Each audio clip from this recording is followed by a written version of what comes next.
So it started this morning with a traffic accident along the Caledonia main road. The traffic officers responded to this traffic accident. However, so soon as the officer got to the scene, he quickly realized that the driver of that vehicle was suffering from gunshot wounds.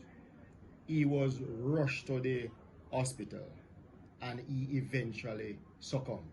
Our antennas went up right away, high and wide, and it led to our operational response in terms of our investigations. This led us to Caledonia Road, where we experienced over 4 hours of standoff from barrage of gunshots being fired at the police from this particular address. The police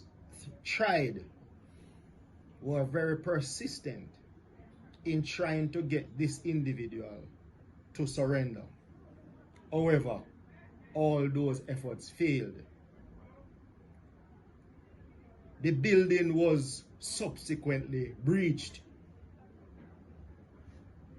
and the police, these joint efforts between the JCF and our counterparts at the military, led to them entering the building, conducting the search, and found the suspect injured. He was taken to the hospital, and we learned that he eventually succumbed to his injuries.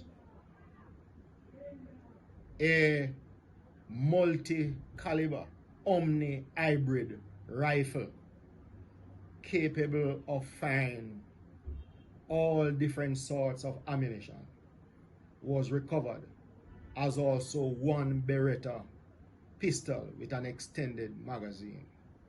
We are still counting, but so far over 400 I should say, over 450 assorted rounds were taken from the premises.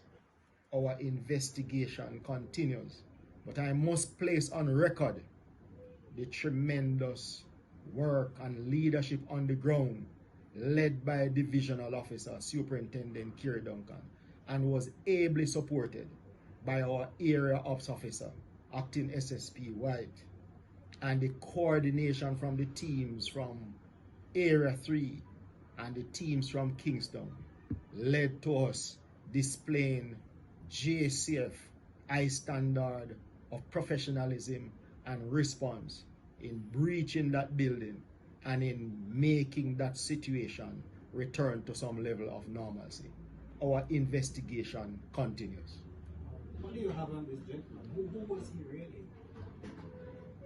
We are still following some information that has come to light, one of which is that he was deported, but we are following some additional information in that area. What connection, if any, so far between the traffic incident and this standoff? So we are learning that the situation started from a simple quarrel, and it is from there that he decided to take the action that he did, and which led to the situation that unfolded throughout today. What is the action and the operations of the police saying to the people of Manchester this morning in terms of the successful execution in this situation? We continue to speak of the JCF. You have seen us in action throughout 2025 and before, and you're seeing where we are now in terms of our crime figures.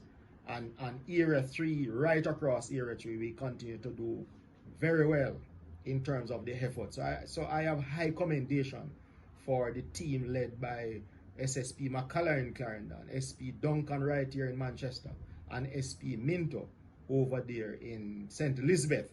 And then Hussat area is ensuring that we manage and coordinate and lead well. So we remain committed. So we are not just talking.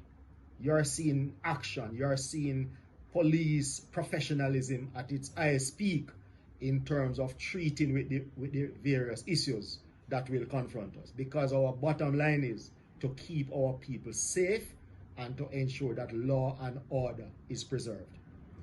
Just to be clear, well, we would have heard underground allegedly that he has some ex-military training from overseas. We are following all the information that comes as out. We have no difficulty to provide further updates, as the situation, is still very fresh, but we are following all the different angles of information. the other question, members of the security forces, was anybody injured in any way, shape, or form? Well, from one of the shots fired by the suspect, 2 service vehicles were damaged in terms of the glass, and splinters from one of them caused some bruises to the back of the hand of one of our officers. So we are very thankful as against what we encountered throughout this 4-hour ordeal. Alright. You had quite a number of persons, the police, the military on hand. Will just remind us of the teams that were involved. I saw a SWAT, I saw specialized operations. So the teams that were involved include the specialized operations, and they came in, as you could see, with the various high-tech equipment that we have that is able to treat with any situation that confronts us. We also add CTOC. We also add our counterpart members of the military, and we naturally have our OST teams here in Manchester, along with our Area Fugitive Apprehension Team, AFAT, out of Area 3.